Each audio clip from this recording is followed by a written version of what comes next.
Alright, welcome everybody. We're here live here sharing my thoughts about the brown bears that we're watching. Hopefully giving you a little information about who we're seeing and what they're doing.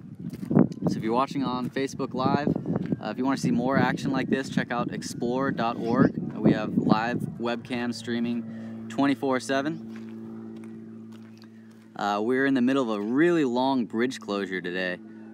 Several hours, people have been stuck on either side. If you're able to see it, there's a family group of bears just at the crux on the far side. That's bear 854 and her 3 yearling cubs. So they've been hanging out there for a couple hours, kind of stopping traffic, so to speak. And you know, we're gonna basically just wait until they move. We don't really want to interfere with nature here. Kind of want to let the bears do their thing, and we work around them. On the far end of the closed trail, that peninsula of land that goes upriver away from the bridge, there's another bear, bear number 83, nicknamed Wayne Brother. That's a kind of a middle-aged, older male bear, taking advantage of the low water levels here this year. Over the winter, things froze over pretty good, and as a result, the water levels are really low in the lake. They're about the same as usual in the river, but down here at the mouth, there's less water, less space for salmon to swim away from the bears, so it makes them really good fishing conditions. And there's been a lot of bears that have been taking advantage of that. A lot of family groups, a lot of subadults, and even adult bears like 83 here. So like I said, I'll be here on the cams for the next hour or so. If you have any questions about what you're seeing, feel free to enter them into the chat. I'll do my best to answer as many as I can. Although if you're watching on Facebook Live, I won't be able to answer questions in that chat. So if you're wanting to pose a question, head on over to explore.org and enter your question into the chat window. And for anyone else who's watching, if you know the answer to any of these questions, please feel free to jump in. We've got a really great community of bear cam viewers here that some have been watching for a number of years. I have a great wealth of information, so please do feel free to jump in as well. And if you hear me, stop talking at any point in time, don't worry. We haven't necessarily lost the feed. I'm just kind of enjoying the show here with you.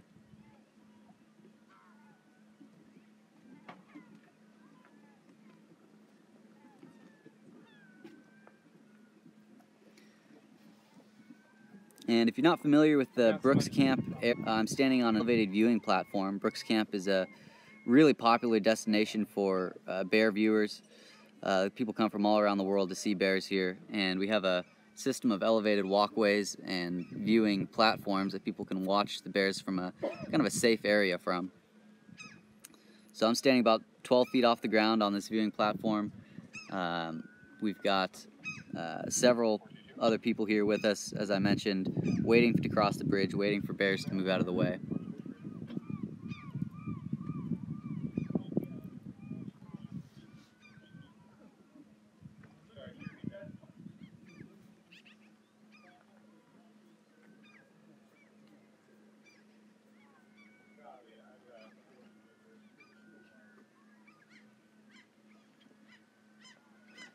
And for those of you who maybe are a little bit more familiar with the area, I'm standing on the satellite platform of the Lower River platform. We have 2 kind of viewing areas here. So this camera should be, we have 2 cameras here on the Lower River platform, one on either side. I'm standing on the side where the cam has not been working for the last bit of the season. We're hoping to get it going a little bit later. And so that's why I'm kind of standing over here, give you a little view that you might have been missing for the past few weeks.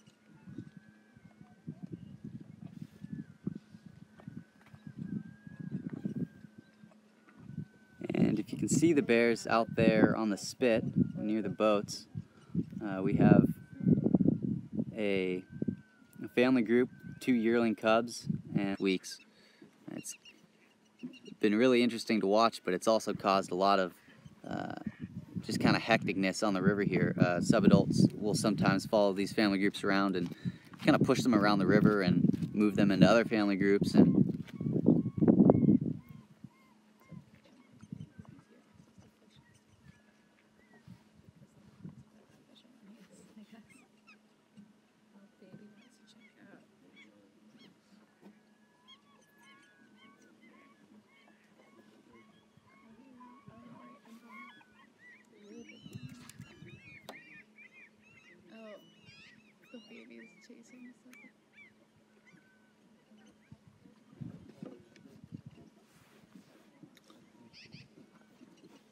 So again, feel free to throw any questions that you have into the chat window underneath the video feed. One that we've just got here from Shelly03D was one that I've gotten quite a bit over the last few days, and that's has there been any positive ID of Velcro yet?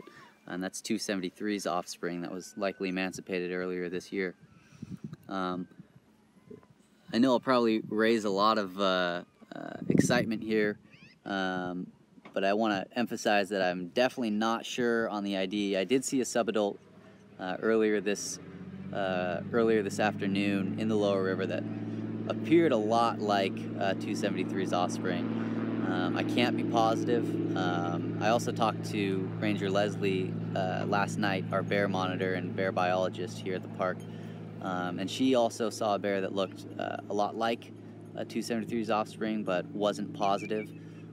Subadults are super difficult to distinguish from year to year, and even within the same year. So I just want to emphasize that we're definitely not sure, but there is a possibility that we've seen that bear using the lower river.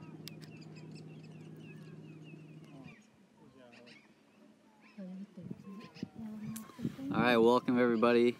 Welcome back, everybody.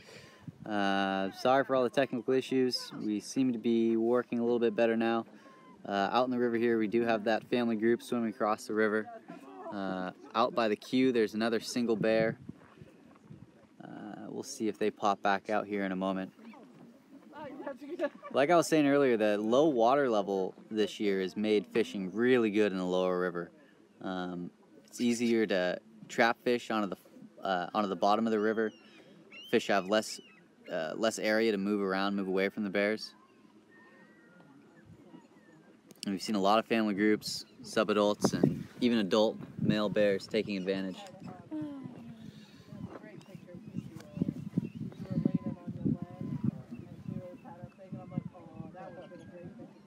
What is subadults?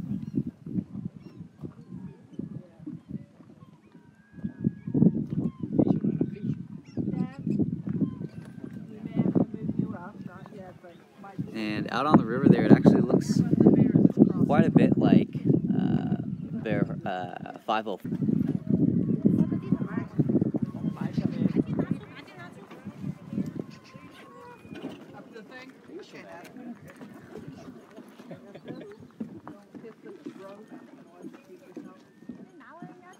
And so her cubs would be 2.5 this year and ready to be emancipated.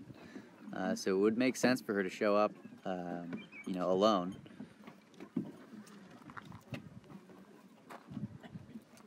Looking a little bit frantic out there.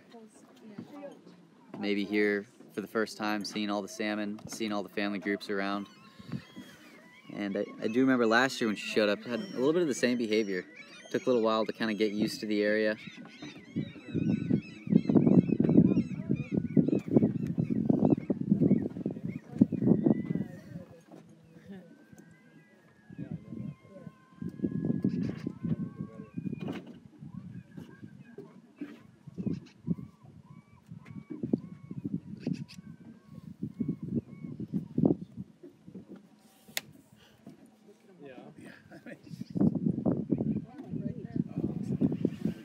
So again, for anybody who's tuning in a little late, my name's David Kopshever. I'm a ranger at Katmai National Park, standing here in Brooks Camp on the lower river where Brooks River meets Neck Neck Lake, and we're watching wild brown bears fish for sockeye salmon. We've got a lot of family groups here on the lower river, a lot of subadults, and it's been a lot of fun watching them interact and kind of compete for space here in an area that's kind of become a prime fishing location and not typically the best fishing area. It's still not the best area on the river, but certainly one that bears can take advantage of.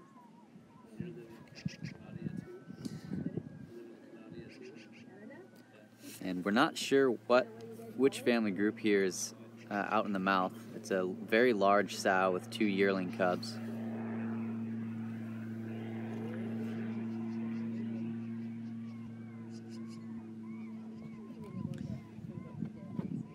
So I'll be here on the live feed for the next probably 30 minutes or so.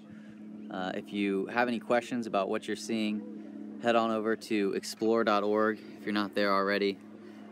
Click on the lower river cam and enter in any questions you have in the chat box below the video feed.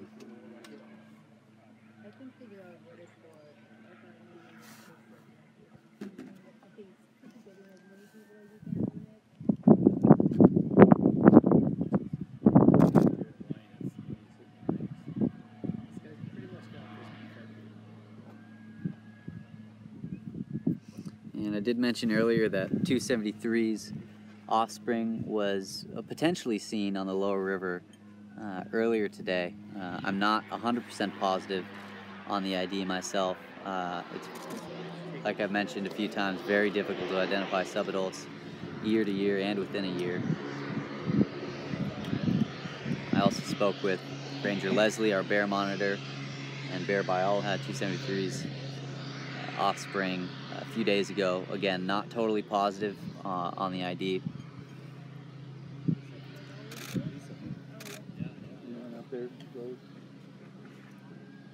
But definitely exciting news, especially for folks who've been watching for a number of years and gotten used to seeing certain bears around and kind of picked out favorite bears that they've followed their lives.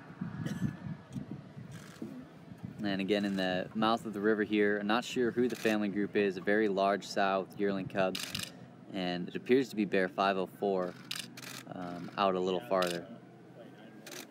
504 had yearling cubs last year, 2 were alone.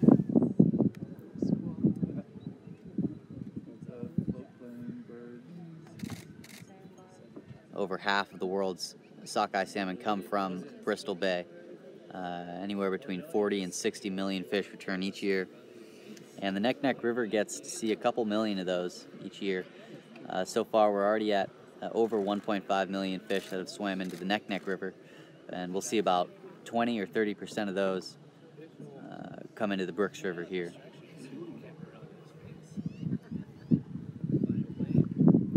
And of course, all those salmon is what attracts the bears.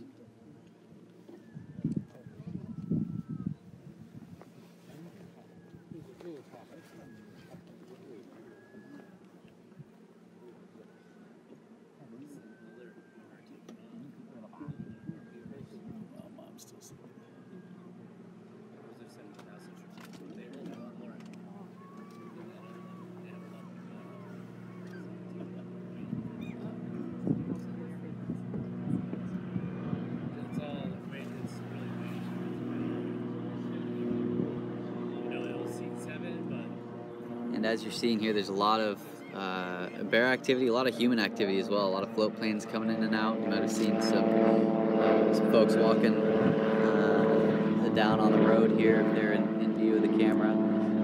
Brooks Camp is a very popular area for bear viewing and for angling. And, you know, it's a constant balancing act with the national preservation of the area, of the wild animals here, and also providing an opportunity for people to come and view and enjoy.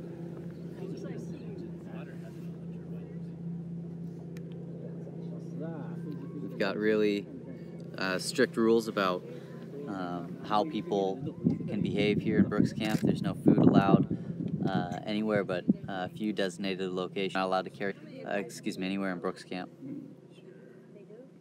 And we always give bears the right of way. If we're able to move out of the way of a bear, we ask that people always do so. We always ask that people also keep at least 50 yards away from any brown bear that they see.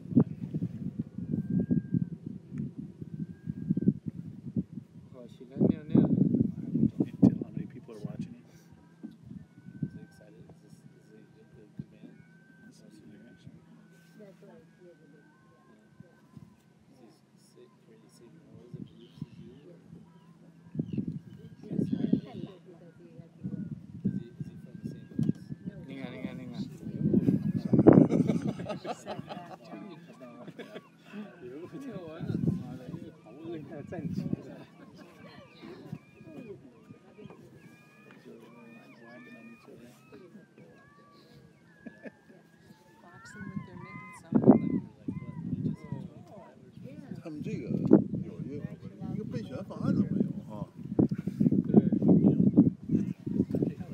So once again, any questions that anybody has that's watching here, please feel free to put them into the chat underneath the video feed of explore.org. We've got a question here from Ann Froma.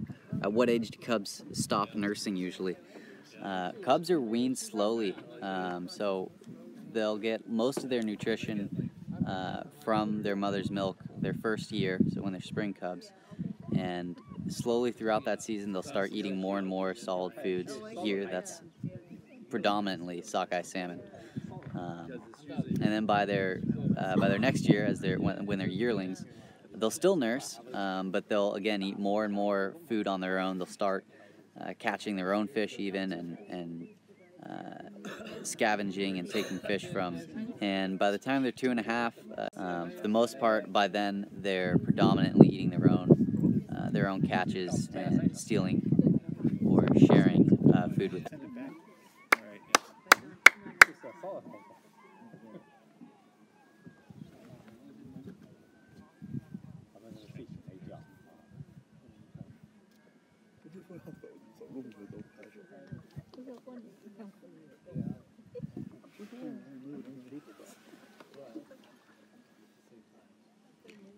And like I mentioned, the bears here that are having the bridge closed, we've had a bridge closure for several hours now, and that was that family group that's now running towards what we call corner. So that's 854 and her 3 yearling cubs, and they've been startled by another bear that's walking towards them through the marsh area. And this has been a constant series of events over the last few days.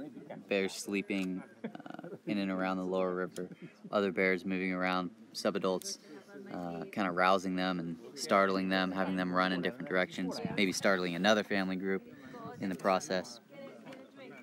And it's been a real challenge navigating from either side of the river. On the far side of the river is where most of the facilities for Brooks Camp are located. Brooks Lodge, our visitor center, our ranger station. And so people fly in generally to that side, and then they have to cross this floating bridge to get over to the viewing platforms where I'm standing here. So when there's a bear in the way, the bridge is closed and people are not allowed to cross. So anytime there's a bear within 50 yards of the bridge. And so that's what we're experiencing now, and we're still kind of, everyone here is with me waiting to try to cross the bridge, to try to wait for these bears to move on.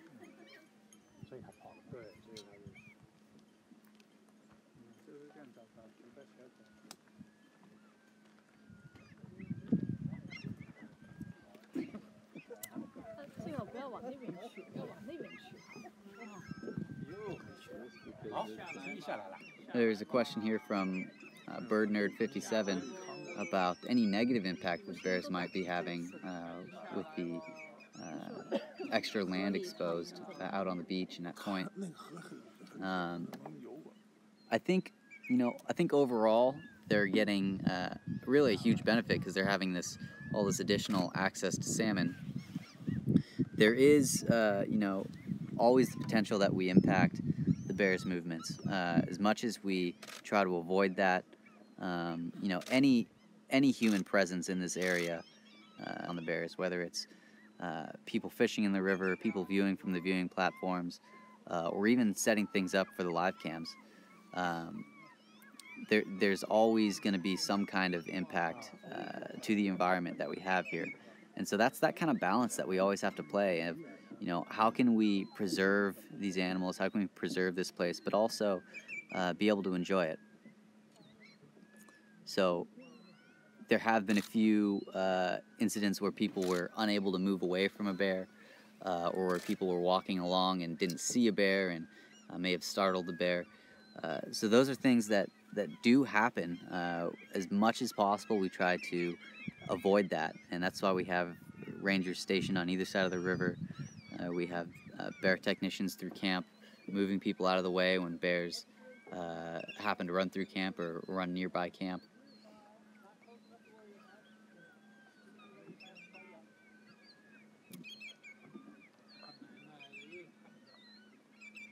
So I think overall the low water level, it's been a benefit to the bears, but in some ways it kind of makes things more challenging for humans to avoid the bears. There's just so much area for them to be walking around on that we also have access to walk around on.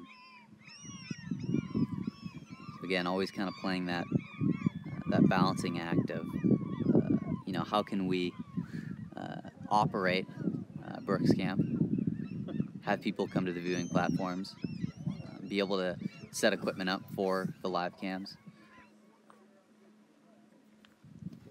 And there's a question here from Posting Reel about 504 out on the spit. It looks like she was seen earlier this morning with her cubs. I didn't see any cubs out there just now. Of course, I could have been wrong on the ID, and she's still out there. Looks like that's still the same bear I was looking at earlier. Of course, I could certainly be wrong on the identification. It's not an exact science. She is quite far away. So, it's also possible that it is her, and she's, in the time between this morning and now, she's emancipated her cubs. So, kind of time will tell. We'll see if we can spot her again later on and get a better look at her, get a more positive identification.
Is there a chance the plane will leave without us? And I'm also getting a lot of questions about what the situation will be like with the new elevated bridge. Construction scheduled for that for next winter in 2018, after the bears have left. The idea of the raised bridge is to help keep some more separation between humans and bears. As it stands now, the bears sometimes have to move around the bridge. Oftentimes when people walk along the floating bridge, we can see salmon kind of scatter and hesitate before they decide to swim under. So what we're trying to do with that is keep some more separation between us and the wildlife, keep the wildlife wild, allow it to move and act as it normally would, and we can kind of view it more from a distance. I can't really speak on any of the operations of how things will work as far as rangers on either side. I just don't know what that's going to look like. That's going to be a decision that Katmai's management will have to make, and given that our goal here is to create a little more distance between humans and bears and keep things wild, I'd be confident that the right decision is going to be made to make that a reality, as that is the goal for the project here.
And so just to kind of recap, give you a little view of everything I can see here. We've got a very large sow with 2 yearling cubs. Not sure who that is.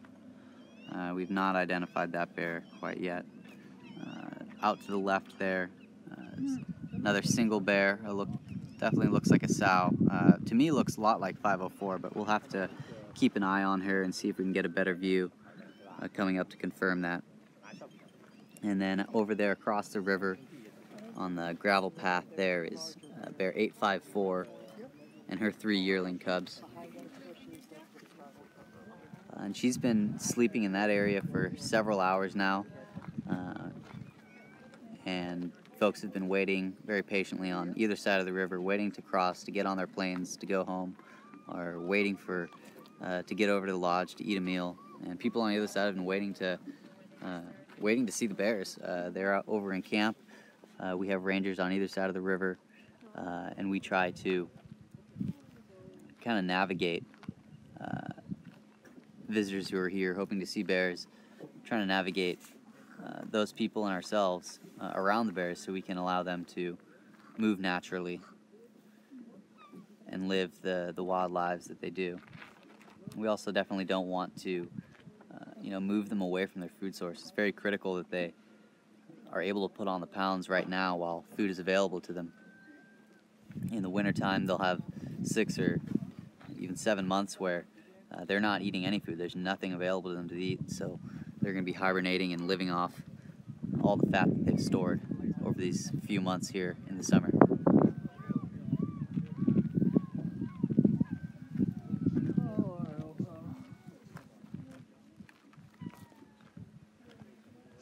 And we've talked quite a bit about kind of the impact that we have on the bears, how we try to limit that impact and balance the need for preserving this place with also being able to enjoy it. I think it's a really great example of that balance that we are always playing with in other places as well. This is a very extreme example of that, but we do the same thing really with everything in our daily lives. We always have an effect on the environment in some way just by being here. And so thinking about ways that we can limit that and create kind of the perfect balance, I think it's something we can kind of be inspired by and learn from with the situation here at Brooks Camp.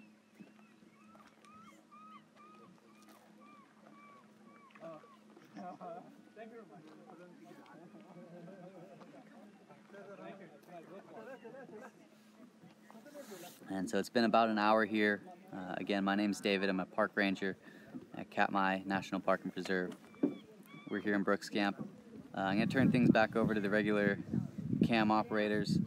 Hopefully you can get some better close-up shots and continue enjoying the bear cam, continue enjoying watching these wild animals survive and overcome the obstacles that they do here fishing on the Brooks River. So thanks again everybody for hanging out with me, and I'll talk to you again soon.